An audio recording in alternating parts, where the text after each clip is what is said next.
Birincisi, e, bu ilin yayında bilirsiniz ki Trump layihəsi kimi layihə təsbit olundu və onun icrası artıq gündəmdədir. O nə deməkdir? Amerika Birləşmiş Ştatları bir neçə il bundan öncə ümumiyyətcə Biden dönəmində bu bölgədən çıxmışdı. Afqanistandan onların qaçmağını hamı gördü. Və belə bir təsirat yaranmışdı ki, Qərb bu bölgəyə marağı tamamilə yitirir. Türkiyə fəal görsənirdi bu bölgədə, digər oyunçular, amma Amerika Birləşmiş Ştatları ya da Avropa İttifaqı tam şəkildə fəal görsənmir.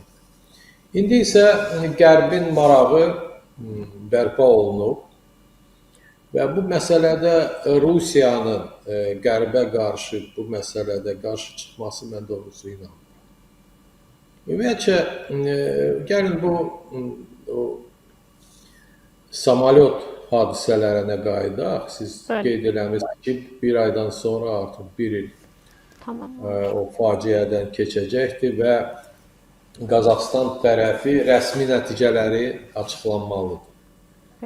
Bəzən bizdə elə fikirləşirlər ki, Rusiya bu hesabatı verməlidir, yox, Qazaxıstan verəcəkdir. Bir ikincisi, artıq Azərbaycan öz istəklərinə nail olmuşdur. Və Rusiya, onun dövlət başçısı rəsmi olaraq qəbul eləmişdi bu, belə deyək, bu faciənin nəyə görə baş verməsi, o qəbul eləmişdi.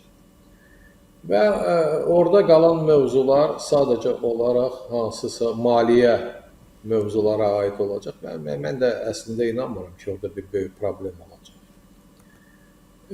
Amma bir sual qalır. Rusiya nəyə görə bunu əvvəlcədən bu, belə deyək, taktikanı seçməyib ki, əslində qalsa bu məsələni heç də problem eləməmək üçün sadə addımlar atılır.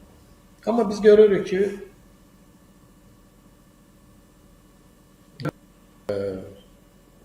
sünni şəkildə belə bir şərait yaratmışdı ki, Azərbaycan-Rusiya qarşı durması gündəmə gəlsin, güclənsin, bir çox, belə deyək, dünyanın bir çox yerlərində mövzulardan biri olsun və s.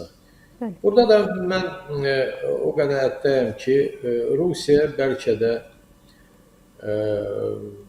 başa düşür ki, indiki mərhələdə onların Cənubi Qafqazda qalması ona potensialı yoxdur, imkanları tükənir.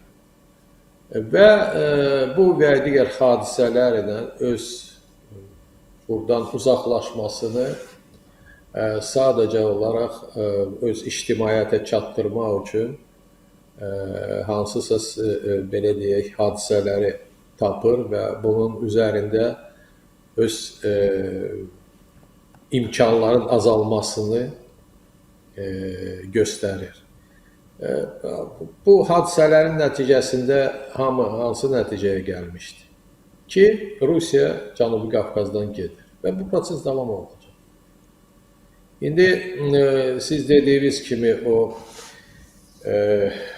Rusiya propagandistlərin Yerevana getməsi, bəyanat verməsi əslində qalsa bu səfərin çox böyük xeyri olub.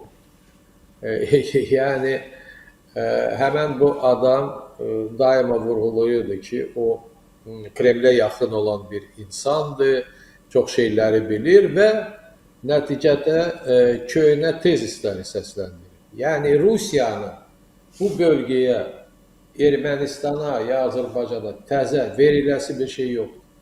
Köhnə tez, mən sizi çağırıram ki, siz münaqişəni davam edəsiniz. Təxminən belə çıxdı. Və bununla istər-istəməz dolayısı yolla Paşinyana dəstək verdi. Yəni, biri var ki, onlar bu və digər məsələləri, yəni gələcək Rusiyanın siyasətinin istiqamətləri barəsində Koçaryandan, Sarkisyandan eşitsinlər və digər Rusiya sayağı siyasətçilərdən eşitsinlər. İndi də bu adam gəlib deyir ki, yox bizim belə deyək, çantamızda təzə bir təkliflər yoxdur. Gəlin, qayıdın, münaqişə eləyin, uşaqlarımızı cəbhəyə göndərin və s. və ilə. Təbii ki, bunun nəticəsi, effekti olacaq ki, cəmaət deyəcək ki, bilirsən nədir, siz gedin buradan artıq, biz sülhə gedirik. Bu da Paşinyana dəstəkdir. Yəni, biz hər bir məsələdə başa düşməliyik ki, adam nə deyirsə desin, onun nəticəsində hansı fikirlər, hansı mövqeylər formalaşırsa, əsas bu. Və burada bunların fəallaşmasına, sizin sualınıza cavab olaraq, mən yeganə bir izahat tapıram ki, Rusiya bu prosesi, buradan Cənubi Qafqazdan uzaqlanması prosesini davam edəcəkdir. Müxtəlif bəyanat onları ciddi qəbul eləmək lazımdır.